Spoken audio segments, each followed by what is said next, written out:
नमस्कार, आदाब, सलाम। मैं हूं आपका होस्ट और दोस्त इमेज खान। आज हम बात करेंगे CPI-ML की, एक ऐसी अभिनेत्री जो जमीनी स्तर से कार्यकर्ता के रूप में काम करके आज बिहार विधान परिषद की सदस्य हैं।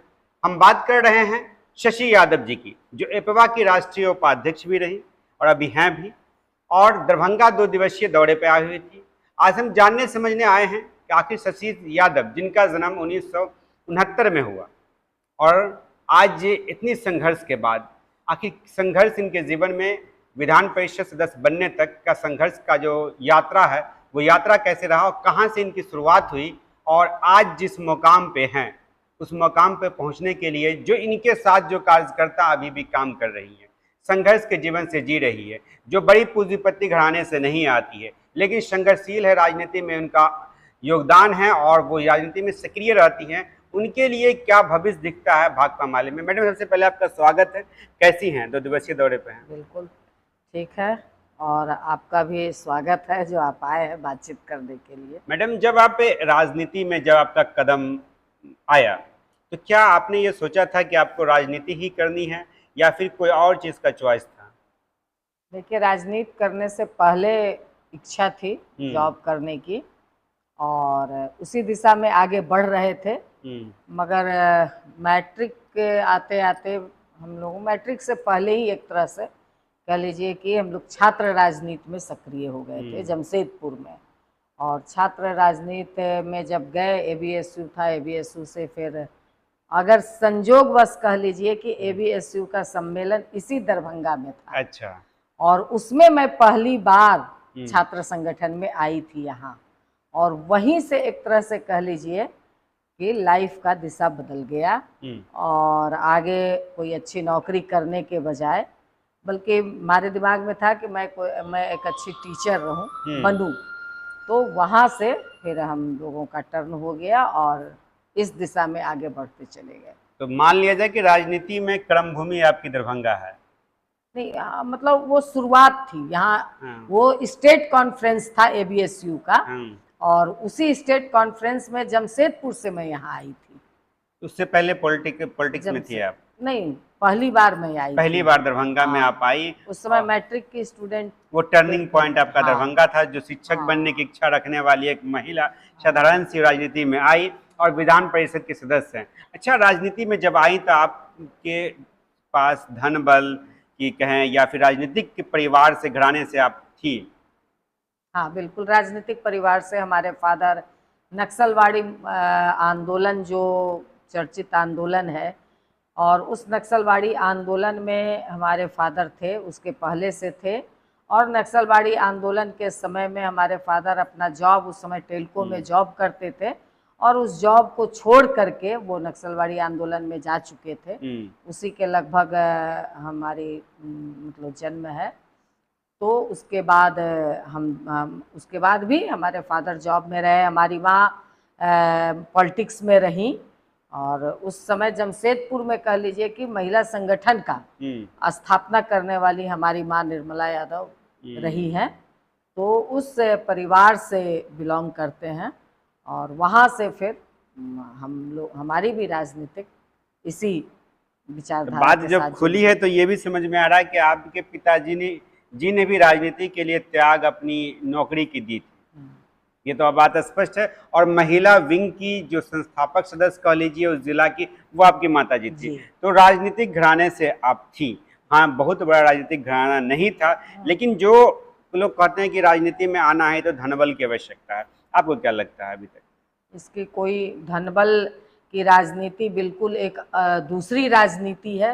अगर आपको समाज की राजनीति करनी है, अगर सही राजनीति करनी है, जनता की राजनीति करनी है, तो इसके लिए धनबल की कोई आवश्यकता नहीं है। इच्छा शक्ति की जरूर आवश्यकता है कि आप मतलब अपने परिवार को और अपनी इच्छा का बलिदान अगर करने में, आप बलिदान करने की हिम्मत अगर आप में है तो आप राजनीति कर सकते हैं। राजनीति त्याग मांगता। हाँ, बिल्कुल। अच्छा, ये बताइए कि जब आप शुरुआत की तो क्या आपको ये उम्मीद थी कि हमें MLA बनना है? क्योंकि आप 2020 में MLA का चुनाव भी लड़ी थे, तो क्या ये उम्मीद थी कि आप उस मुकाम तक पहुंचेंगी, MLA, MLC, MP बनेंगी? क्या जिस कामना? समय हम लोग राजनीतिक शुरुआत किए हम्म, उस समय भाकपा माले ने पहली बार 85 में चुनाव लड़ा। हम्म, तो वो मतलब उसी समय हम लोग कहिए कि कदम राजनीति होश मतलब संभाले थे। संभल रहे थे, हम लोग अच्छा। संभाले थे और कह लीजिए कि राजनीति का कहरा जान रहे थे। तो उस समय हम लोगों ने यही सोच करके आए थे कि मुझे जनता की सेवा करना है। अच्छा। और इसीलिए हम लोग फिर अपनी पूरी दिशा बदल दिए, पढ़ाई छोड़ दिए और हम लोग पूरे जनता की सेवा के ही करने के लिए, क्योंकि उस समय कम्युनिस्ट पार्टी और खास करके भाकपा माले वो पहली बार चुनाव में कदम रखा था और था कि ठीक है फिर वो आ गया और चुनाव लड़ेगा, क्या करेगा वो दूसरी बात है। मगर हम लोगों का ये हम लोग माइंड मेकअप करके इस राजनीति में आए कि मुझे जनता की सेवा करनी है, त्याग बलिदान करना है, मुझे कोई नौकरी नहीं करनी है। और उस समय सचमुच जितने कष्ट थे भाकपा माले की राजनीति में, उस चीजों को हम लोग सहते हुए यहाँ आ जाते। मतलब एक ऐसे नाव पे आपने सवारी किया जिस नाव के का ये पता नहीं था कि ये उस छोर पर जाके किनारा लगेगा या नहीं लगेगा, मतलब बीच मझधार वाली नाव पे सवारी कर ली आप। कोई बीच मझधार वाली नाव नहीं है वो। उस समय भी जिस विचारधारा को लेकर के चल रही थी, जनता की विचारधारा को लेकर के चल रही थी, जनता के प्रति जिस तरह का डिवोशन था, जिस तरह की कमिटमेंट थी, वो जबरदस्त कमिटमेंट थी और उसी को वही आकर्षित किया हम लोगों को और वही सोच करके हम लोग आगे बढ़े। पूरे उस समय हजारों कार्यकर्ता, नक्सलवाड़ी आंदोलन के समय में तो हजारों कार्यकर्ता अपनी जान की कुर्बानी दिए, वो विचारधारा थी उस समय। और बगल में बंगाल, बगल में जमशेदपुर और पूरे बिहार में वो चिंगारी थी। और वो मतलब उस विचार को लेकर के हम लोग राजनीति में आए, मझधार नहीं था। हम लोग ये सोच करके आए थे कि यही राजनीति हम लोगों को करनी है। जब आप यहाँ जब सम्मेलन में आई दरभंगा, उस समय कौन सी कक्षा में आप थी? उस समय 86 वही मैट्रिक नहीं हम लोग क्लियर किए थे, मैट्रिक के पहले का था। मतलब मैट्रिक के पूर्व आप राजनीति में पहला आपका कदम दरभंगा में हुआ, जबकि आज के युवा तो लगता है कि इंटर तक उसको समझ में ही नहीं आता राजनीति क्या। जब आप पढ़ाई कब छोड़ दी, कहाँ छोड़ दी पढ़ाई? बस इंटर ही करके हम लोग 87-88 के लगभग पढ़ाई छोड़ दी। उसके बाद शिक्षा अब हुआ कि नहीं आगे शिक्षा? अब उस तरह से बहुत आगे नहीं हुई, पॉलिटिक्स की ही शिक्षा हुई, डिग्री वाली शिक्षा नहीं हुई, पॉलिटिक्स की शिक्षा में हम लोग। मतलब कुर्सी वाली शिक्षा मिल गई है? कुर्सी की नहीं, जनता के काम मतलब जनता के प्रति समर्पण की शिक्षा मिल गई। क्योंकि उस समय पार्टी के अंदर था कि नहीं मतलब जनता के प्रति ज्यादा से ज्यादा समर्पित रहा जाए, तो उसके प्रति हम लोगों ने समर्पण की शिक्षा हम लोगों ने ली पार्टी से, और मार्क्सवाद की शिक्षा पढ़ करके हम लोगों ने ली। जब आप पार्टी में आई तो पार्टी में कौन सी पद पर आप आई थी पहली बार? हम लोग छात्र संगठन में थे। छात्र संगठन में सबसे पहला राज्य काउंसिल की मेंबर में बनी। पहली बार राज्य काउंसिल की मेंबर बनी, तो कुछ दम था आपके अंदर? उस समय भी लग रहा था कि कुछ है जो शशि यादव एक ही बार राज्य काउंसिल की मेंबर बन गए। अब ये तो उस कमेटी के लोगों को लगा होगा उस समय में, कुछ तो है। तो अब उस समय वो कमेटी के लोगों ने देखा होगा उस समय तो मैं तो बता रही हूँ कि मैं पहली बार आई थी, घर से पहली बार बाहर निकली थी। उससे पहले अपनी माँ के साथ महिला संगठन का एक सम्मेलन था करीब 83-84, उसमें तो और कम कक्षा में मैं थी, तो उस समय अपनी माँ के साथ मात्र मैं गई थी। और उसके बाद मैं पहली बार स्वतंत्र रूप से ये दरभंगा में आई थी और राज्य काउंसिल के मेंबर मुझे लोगों ने चुन लिया था, और वहीं से कहिए कि फिर राजनीति। अच्छा ये बताइए, राजनीति में शिक्षा का कहें, शिक्षा का क्या योगदान है राजनीति में?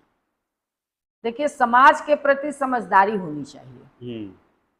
समाज को आप किस नजरिए से सोचते हैं, देखते हैं, ये सबसे बड़ी बात होती है। आप बहुत विद्वान हो जाइए, बहुत सारी डिग्री हासिल कर लीजिए, मगर समाज के प्रति, समाज में जो सबसे दबे कुचले लोग हैं उसके प्रति आपकी क्या समझदारी है, ये मायने रखता है। आप बहुत बड़ी डिग्री हासिल कर लिए और नीचे समाज में दबे कुचले लोगों के प्रति अगर आपकी वो समझदारी नहीं है, कम्युनिस्ट पार्टी के विचारधारा के प्रति अगर आपकी समझदारी नहीं है, मार्क्सवाद के प्रति अगर आपकी समझदारी नहीं है, तो वो शिक्षा कोई काम का नहीं है। और अगर हम हमारे बहुत सारे कैडर अनपढ़ हैं, बहुत सारे कैडर अनपढ़ हैं। बल्कि मैं एक बात जब आप पूछ रहे हैं तो एक वाक्य मैं बताती हूँ। जमशेदपुर में उस समय बस इंटर की स्टूडेंट थी और हुआ कि मतलब क्या कर रहे ग्रेजुएट कॉलेज में कि वहाँ एक सेमिनार करवाना है, तो हम लोगों ने कहा कि ठीक है। हमारी एक दोस्त भी थी उस पॉलिटिक्स में, बाद में वो छोड़ दी हैं, वो दूसरे धारा में चली गई हैं। तो हम लोगों ने मिल करके उसको ऑर्गेनाइज किया, टीचर लोगों से मिल करके ऑर्गेनाइज किया। मगर हम लोग बहुत उत्साह से कि भाई पटना से कोई लीडर आएंगी, और इसको उत्साह हम लोगों ने उत्साहित किया। जब वो लीडर आई, नाम उनका कुंती, अच्छा, जहानाबाद की, वो कह लीजिए कि वोकल और मतलब जबरदस्त आंदोलन की नेता रही हैं। तो वो कुंती को जब हम लोगों ने देखा, और बिल्कुल अनपढ़, अंगूठा छाप, और जब उनको हम लोगों ने देखा तो सचमुच उस समय की क्या मैं बताऊं कि लगा ही नहीं। हम लोग तो खुद समझ में नहीं आ रहा था कि इस ग्रेजुएट कॉलेज में मतलब क्या हम लोग कहेंगे। अच्छा। जो हमारी टीचर थी वो कह रही थी कि किनको तुम लोग बुला ली हो, मतलब हम लोगों का सम्मान रह पाएगा कि नहीं रह पाएगा। हम लोग कोई जवाब नहीं दे पा रहे थे। हमने कहा कि अब क्या होगा, मगर जब वो बोलना शुरू की सेमिनार में, वो जो रेनू दीवान थी उस समय, वो भी हम लोगों के साथ ऑर्गेनाइज कर रही थी, प्रोफेसर थी, उनकी बोलती बंद हो गई, और शायद उनकी भी वो समझदारी नहीं रही होगी। इंटरनेशनल स्तर तक के महिला सवालों पर उस कुंती ने जो बात रखी, उस समय हम लोगों की भी वो समझदारी नहीं थी। तो पढ़ाई कोई मायने नहीं रखता है, समझदारी और विचारधारा सबसे बड़ी बात होती है। इसलिए राजनीति में या एमएलए एमपी बनने के लिए शिक्षा आवश्यक नहीं है। शिक्षा, हमने कहा कि आप उसको उस दिशा में दोनों को आर पार मत खड़ा कीजिए। अच्छा। उसको, ये बॉर्डर लाइन नहीं है। बिल्कुल शिक्षा जरूरी है, बिना शिक्षा का आप क्या मतलब ये करेंगे। मगर मैं यही बोली ना कि आप बहुत बड़ी डिग्री भी ले लीजिए, मगर जो नजरिया अगर आपका नहीं बदलेगा, तो ऐसे हैं एमपी भी है ना, एमपी भी है, एमएलए भी है, जो बड़ी बड़ी डिग्रियां हासिल कर ले रहे हैं, मगर उनको गरीब बस्ती में वो नहीं जा सकते हैं।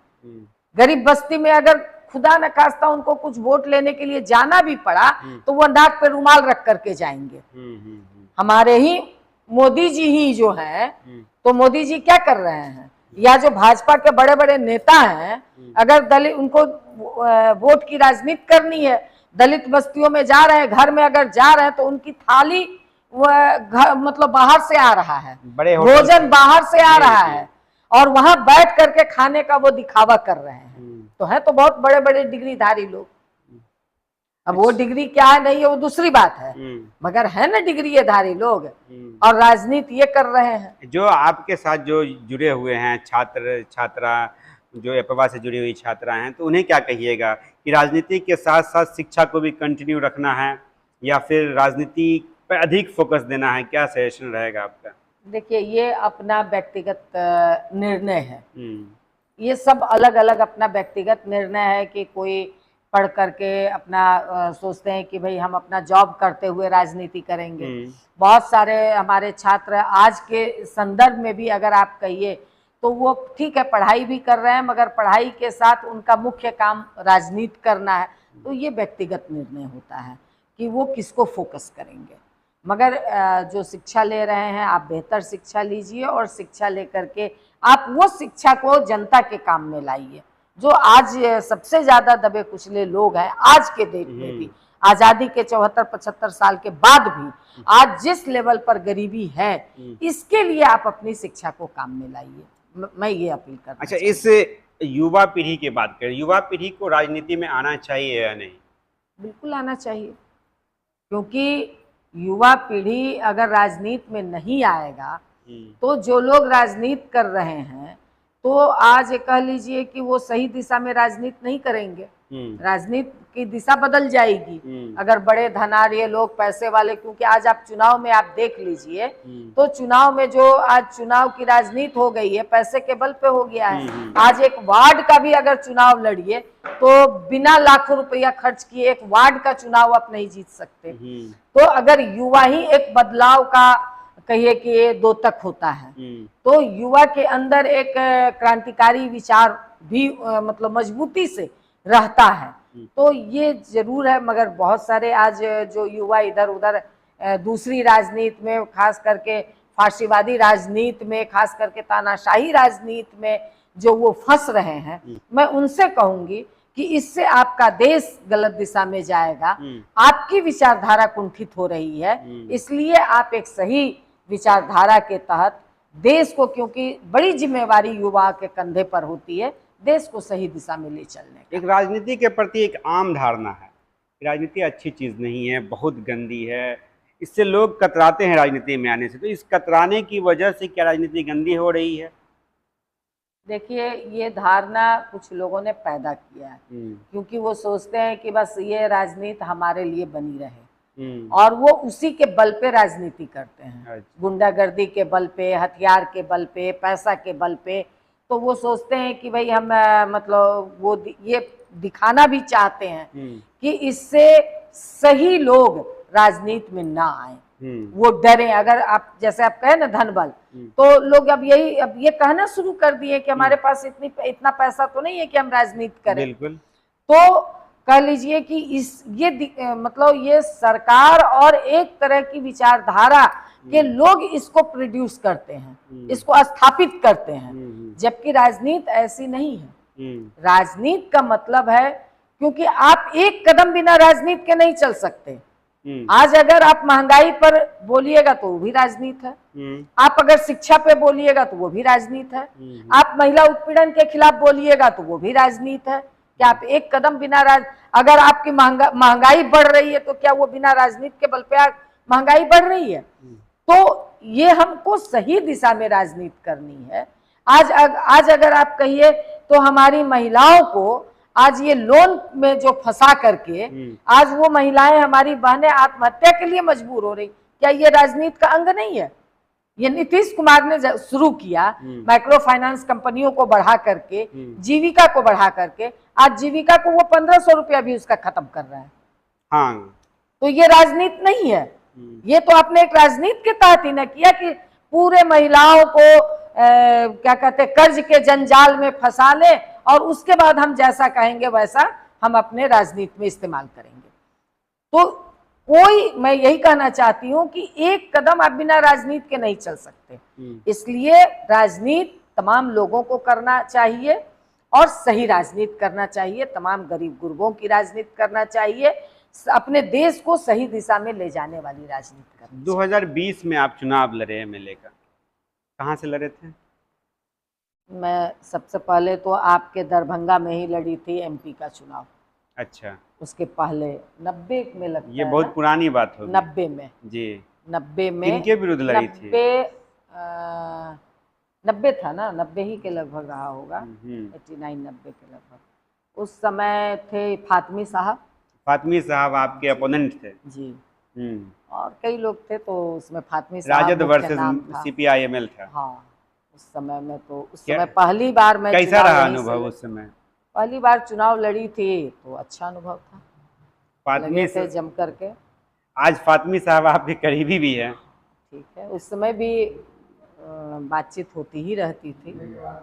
हाँ, हम लोग वो जीते थे, उसके बाद हम लोग गए थे, उनको बधाई वगैरह दिए थे। और वहीं से कहिए कि फिर 20 में चुनाव में हिलसा में लड़ी थी और बहुत कम वोट से हारी थी विधानसभा का चुनाव। जब कोई लड़ता, ईमानदारी से बताइएगा, तो क्या उसमें धनबल की आवश्यकता नहीं पड़ती? धनबल एक बहुत बड़ा फैक्टर नहीं है? देखिए, आज तो मैं बता रही हूँ, मगर उस समय या आज भी हमारे अगर एमपी ने जो चुनाव लड़ा या अभी जो हम लोगों ने तुरंत जो एमपी का चुनाव समाप्त हुआ, निश्चित तौर पर एक खर्च तो है उसका खर्च तो है। आपको पर्चा देना है, आपको पोस्टर देना है, आपको जनता के बीच में प्रचार करनी है, तो गाड़ी घोड़ा की जरूरत है ही, तो वो खर्च तो आपको है, मगर उसकी कोई सीमा नहीं है। आप कम से कम में भी आप लड़ सकते हैं और अनंत भी है। चुनाव आयोग ने भले एक सीमा तय कर दिया है, मगर आप देख लीजिए जो मतलब जो लोग चुनाव लड़ते हैं, सत्ताधारी पार्टी के लोग, तो वो चुनाव आयोग के सीमा तक ही खर्च करते हैं क्या? नहीं। तो इसी तरह से मगर हमारे लोग मतलब चुनाव आयोग को जब हम लोग खर्च देते थे तो विश्वास ही नहीं होता था कि कैसे आप लोग मतलब बिना आप लोगों के खाने पे कैसे कोई खर्च नहीं होती। हम लोग कहते हैं कि भाई जनता के बीच में जाते हैं, जनता हमको खिलाती है, वो मानने को तैयार नहीं है, तो हम लोगों को बिल बनाना पड़ता है।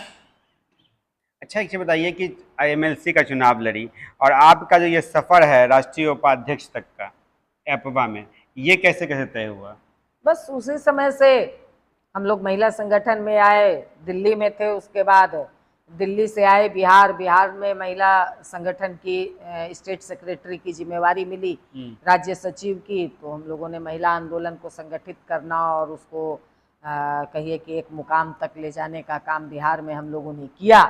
महिला प्रश्नों को लेकर के यहाँ से शुरू किए थे कि यहाँ पे उस समय समान मजदूरी महिलाओं को नहीं मिलती थी, जो महिलाएं रोपनी करती थी उनको, उनके कहिए कि मान सम्मान का सवाल था, जमींदारों की जबरदस्त आतंक थी उस समय में।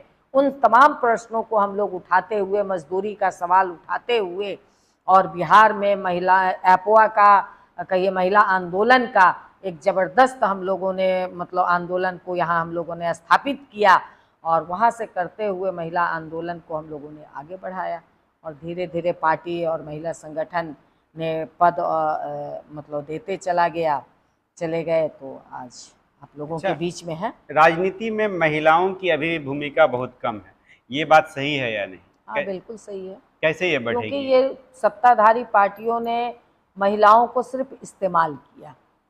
आज एक जदयू की नेता जो बहुत पहले इधर इलाके की ही है, मैं नाम नहीं लेना चाहूँगी, और वो हम लोगों के समय में छात्र संगठन करती थी, और उसके बाद वो छात्र हम लोगों को छोड़ के चली गई जदयू में। आज उनसे 3-4 दिन पहले बात हो रही थी, तो उन्होंने कहा कि शशि जी, आप लोग सही में हमने बहुत बड़ी गलती की आप लोगों की पार्टी को छोड़ करके, और जहां मैं गई और जदयू ने हमको भरपूर इस्तेमाल किया, आर्थिक से लेकर के हमारे व्यक्तिगत काम तक का, और आज हम लोगों को कहीं कोई पूछ नहीं है। और हमने अपना बेस्ट दिया, इसलिए बेस्ट दिया कि हम इस राजनीति से गए थे, इसलिए राजनीति कैसे की जाती है महिलाओं को ये हमको पता था। तो हम मतलब भाषण के जरिए, बातों के जरिए, जमीनी कार्य के जरिए हमने वहाँ महिला संगठन को मजबूत किया, मगर आज हम लोगों को कहीं कोई मतलब कोई पूछता नहीं है। तो ये एक है, सत्ताधारी महिलाओं से अगर आप पूछिए तो वो किसी की पत्नी है, किसी की बेटी है, इसके बल पे वो आती हैं। अब वो क्योंकि जमीनी आंदोलन से तो वो आती नहीं, इसलिए उनके अंदर भी इतनी गट्स नहीं होती कि वो अपने आकाओं से लड़ सके, और कह लीजिए कि वो चाहते भी नहीं है कि महिलाएं वोकल हो, महिलाएं उनके सामने नजर से नजर मिला करके उनकी राजनीति पर बहस कर सके, उनसे बहस कर सके। और इस वजह से कह लीजिए कि एक मतलब आम महिलाओं में एक लगता है कि भाई महिलाओं के लिए राजनीति नहीं है, मगर आपके चैनल के माध्यम से मैं कहना चाहूंगी कि नहीं, महिलाओं को तो और ज्यादा जरूरत है राजनीति में आने के लिए, क्योंकि वो आएंगी तभी राजनीति जो एकदम पुरुष प्रधान राजनीति होती चली जा रही है, तभी उसको झटका लगेगा, तभी वो टूट पाएगा, और सही में महिलाओं के प्रश्नों पे तभी राजनीति में बहुत मजबूती के साथ जगह मिलेगी महिला प्रश्नों को। वर्तमान में आप एमएलसी हैं, एमएलसी जब आप वहाँ बैठती हैं विधान परिषद में, तो महिलाओं की जो हिस्सेदारी है, तो वहाँ क्या आपको ऐसा लगता है कि आप महिलाएं अल्पमत में हैं? बिल्कुल है, तो लगता क्या है, संख्या अल्पमत में है, बहुत कम है, तो ये लगने की तो कोई बात नहीं है, ये है, यही है सच्चाई अभी। और इसी के लिए हम लोग लड़ रहे थे कि भाई कम से कम 33% आरक्षण सभी जगह लागू हो। भाजपा ने तो लागू मतलब के ले आए, मगर आज तक वो लागू नहीं हुआ, और कब लागू होगा इसकी कोई गारंटी नहीं है, और इसको हमारे मंत्री भुना रहे हैं, भाजपा के नेता भुना रहे हैं। जब अभी हम लोग मंगल पांडे जी से मिलने गए थे एनएम के प्रश्नों पे, तो कह रहे हैं कि जब हमने उनको कहा कि भाई आप जो 3 बार फेस अटेंडेंस बनाए हैं, तो मतलब आप बता दीजिए, क्योंकि एनएम टोटल महिला है और वो दूर दराज के गांव में जाती है, अपने मतलब शहर से वो 15-20 किलोमीटर जाती है, अपने सीएससी पीएससी से 4-5-10 किलोमीटर तक कहीं कहीं पैदल चलना पड़ता है, पहाड़ पे चढ़ना पड़ता है। तो आप 5 बजे तक उनका फेस अटेंडेंस लीजिएगा, वो घर कैसे आएगी? कम से कम महिला होने के नाते तो उनको थोड़ा सा बेनिफिट मिलना चाहिए। तो कह रहे अरे हमने तो देखिए हमारी सरकार ने तो 33% आरक्षण आप लोगों को दे दिया है, महिलाओं को दे दिया है। हमने कहा कि इस सबसे पहला प्रश्न तो इसकी अगर लड़ाई की शुरुआत किया तो एपवा ने किया, महिला संगठनों ने किया, और इस लड़ाई की शुरुआत हम लोगों ने किया। इसी लड़ाई की देन है कि कम से कम आपको लाना पड़ा और आपने अभी तक दिया नहीं है। आप ला करके चुप हो गए, इस राजनीति को आप भुना रहे हैं, तो ये भुनाइए नहीं। और उसको बिल्कुल, अगर आपकी सदिच्छा होती तो इसी चुनाव में, लोकसभा बीते चुनाव में ही महिलाओं को 33% आरक्षण मिल गया होता।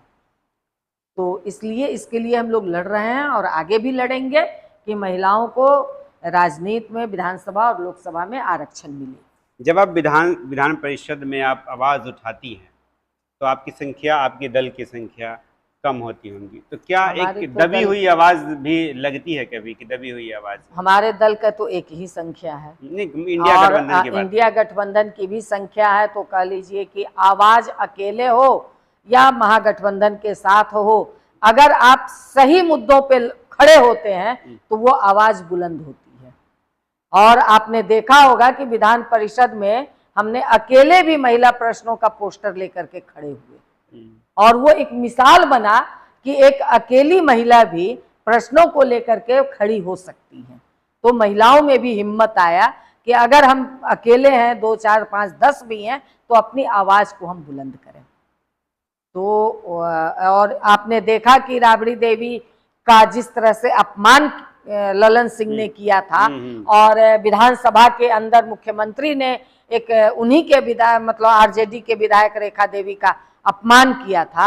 इस सवाल को सबसे पहले अगर उठाया तो हमने उठाया, और हमने कहा कि अगर कोई नहीं भी साथ देगा तो भी मैं अकेले इस आवाज को विधान परिषद में उठाऊंगी, क्योंकि मैं महिला आंदोलन से आई हूं। मैं बिहार की महिलाओं को क्या जवाब दूंगी अगर ये सवाल मैं नहीं उठाती तो। और तब जाकर के सारे लोग साथ हुए और हम लोगों ने वर्कआउट किया और मजबूत हुए इस सवाल को लेकर के। अब हम आते हैं दरभंगा। संध्या के घर गई थी क्या आप, जिसकी है ये इस कस्तूरबा गांधी बालिका विद्यालय में एक तरफ हत्या की बात हो रही है। मैं आज जाऊंगी वहाँ। अच्छा। आज वहाँ शोक श्रद्धांजलि है। कल तो बिरौल में थी, जो मैं जहाँ दर्जनों महिलाएं माइक्रो फाइनेंस के जाल में फंस करके आत्महत्या कर रही हैं, तो वहाँ जबरदस्त महिलाओं का कल कार्यक्रम हुआ, तो मैं कल वहाँ थी। आज 2 बजे से वहाँ कार्यक्रम है, मैं वहाँ जाऊंगी, उनके परिवार से भी मिलूंगी, श्रद्धांजलि, और वहाँ मैं मीटिंग भी करूंगी। और कह लीजिए कि इन सवालों को लेकर के मैं डीएम से बात भी करना चाह रही थी, तो उस आज समय तो डीएम साहब ने अभी तक नहीं दिया है कि इन सवालों को लेकर के, मगर जैसे ही शायद उनको पता चला कि इन सवालों पे बात करेंगे, क्योंकि हमने उठाया कल भी, अपनी बातों को हम लोग अपनी बातों में हमने रखा है। तो आज आनन फानन में वार्डन की गिरफ्तारी हुई है, तो मैं ये कहना चाहूँ, एसआईटी का गठन हुआ है, तो मैं ये कहना चाहूंगी कि वार्डन तो सबसे निचली इकाई होती है, तो उसकी गिरफ्तारी करके, आप छोटी मछली की गिरफ्तारी करके खाना पूर्ति मत कीजिए।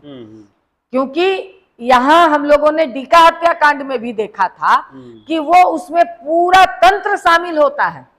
किसी एक वार्डन की वजह से इस तरह की इतनी बड़ी घटना नहीं घटती है। इसलिए इसको जल्द से जल्द आप इसका कहिए कि जांच, कोई न्यायिक पदाधिकारी से, आप रिटायर्ड जज से आप जांच करवाइए, और जांच करा करके और जल्द से जल्द इस पर दोषियों को सजा दीजिए। पोस्टमार्टम रिपोर्ट आया है, उसमें कहा जा रहा है कि संध्या कुमारी के साथ कोई जोर जबरदस्ती का संकेत नहीं है, न उनके साथ कोई सेक्सुअल हैरेसमेंट किया गया है, और कहीं न कहीं से आत्महत्या बताया गया है। तो आपको क्या लग रहा है? डीका को का भी तो यही बताया जा रहा था। डीका हत्याकांड जो जबरदस्त चर्चित हुआ था, मुजफ्फरपुर की बेटी थी, तो उसको भी तो यही कहा जा रहा था। अगर महिलाओं के साथ जोर जबरदस्ती भी होती है, आपने कलकत्ता वाली घटना सुनी, तो उसको क्या कहा गया कि क्यों वो रात में ड्यूटी कर रही थी। किसी के साथ, किसी भी लड़की के साथ घटना होती है तो क्यों, निर्भया कांड में भी तो यही कहा गया कि वो रात में क्यों अपने बॉयफ्रेंड के साथ जा रही थी। आज कह लीजिए कि उड़ीसा में इतनी जघन्य घटना हुई है थाने के अंदर, तो उसके लिए भी तो उसी को दोषी ठहराया जा रहा है। तो किसी भी महिला और बेटी के साथ, कोई बेटी जो लड़की, गरीब घर की, दलित घर की बेटी अपने घर से निकल करके अगर वो पढ़ने गई, क्यों वो आत्महत्या करेगी? क्यों आत्महत्या करेगी? ये सवाल तो बनता है ना। और अगर मान लीजिए कि कोई घटना होती है तो अगर उसके पीछे क्या पूरे तंत्र उसमें शामिल है तो इसकी जांच पड़ताल करनी होगी ना कि आप ये कह दीजिएगा और बच निकलिएगा। हर समय तो महिलाओं को ही दोष दिया जाता है, हमारी बेटियों को ही दोष दिया जाता है। क्या लगता है आपको, ये हत्या है तो हत्या क्यों हुई होगी? अब ये तो मान लीजिए कि मैं इस पर अभी ऑथेंटिक तरीके से क्या मैं कहूंगी संध्या की, मगर इस मामले में क्योंकि हम लोगों ने जो देखा है और जो वहां से भी बात छन करके आ रही है कि कहीं ना कहीं कोई वहां का कोई एक पूरा तंत्र है जो इस तरह की घटनाओं को अंजाम देता है। क्योंकि ये हम लोगों ने डीका में भी देखा है, कई कस्तूरबा विद्यालय में देख रहे हैं कि इस तरह की घटना हो रही है। और उस समय हम लोगों ने तमाम जगह कस्तूरबा विद्यालय की जांच भी की थी, कोई सुरक्षा विद्यालय में नहीं है, किसी तरह की कोई कह लीजिए कि उनको बुनियादी सुविधा तक नहीं है। कस्तूरबा विद्यालय आप चलाते हैं, आप जा करके जांच करके देखिए भोजन की क्या व्यवस्था है, लड़कियों को पढ़ने की क्या व्यवस्था है, लड़कियां जहां रहती हैं वहां की क्या व्यवस्था है। हम लोगों ने खुद जांच किया था, उस समय हम दरभंगा के भी कई विद्यालयों में हमने जांच किया था। तो आप उसको एक विद्यालय बनाए हुए हैं, दलित गरीब की बेटियां पढ़ती हैं इसलिए वहां कोई सुविधा नहीं रहेगी। कस्तूरबा गांधी एक विद्यालय बहादुरपुर में आज से 6 महीना या 5 महीना पहले की बात है, कई छात्र छात्राएं गर्मी के कारण बेहोश होकर के DMCH पहुंची थी। तो एक तरफ फूड पॉइजनिंग का मामला बताया जा रहा था, एक तरफ मामला आया कि नहीं गर्मी के कारण। तो कस्तूरबा गांधी ये विद्यालय है या कैदी घर वहां बनाए हुए, इतना गर्मी लगता है? ये तो बिल्कुल सही बात है ना, मैं तो यही बात कह रही हूँ कि वो कह लीजिए कि आप विद्यालय बनाए हुए हैं, आवासीय विद्यालय है, आप सुविधा देंगे ना, क्योंकि वहां दलित गरीब की बेटी पढ़ती है इसलिए वो सोचते हैं कि कोई सुविधा हम नहीं भी देंगे तब भी वो चलेगा।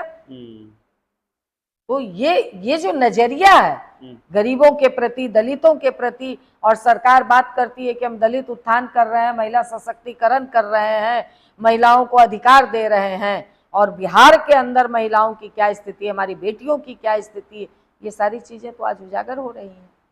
ये थी हमारे साथ शशि यादव, CPI-ML की MLC हैं और दरभंगा 2 दिवसीय दौरे पे आई हैं। इनकी राजनीतिक जो शुरुआत है वो कहां से हुई और कहां तक ये पहुंची, इस पे विस्तार पूर्वक हमें चर्चा किया। ये पूरी वीडियोस आपकी कैसी लगी कमेंट में बताइएगा। फिलहाल दर्पण 24 न्यूज के लिए मैं आपका host Ramesh Khan, thank you for watching दर्पण 24 न्यूज। खबर को सबसे पहले पाने के लिए YouTube पर देख रहे हैं तो सब्सक्राइब करें, Facebook पर देख रहे हैं तो फॉलो करें। कमेंट्स में अपनी राय या अपने आस पड़ोस में समस्या हमें बताएं। हमें सपोर्ट करने के लिए लाइक और शेयर अवश्य करें। धन्यवाद। थैंक यू फॉर वॉचिंग दर्पण 24 न्यूज।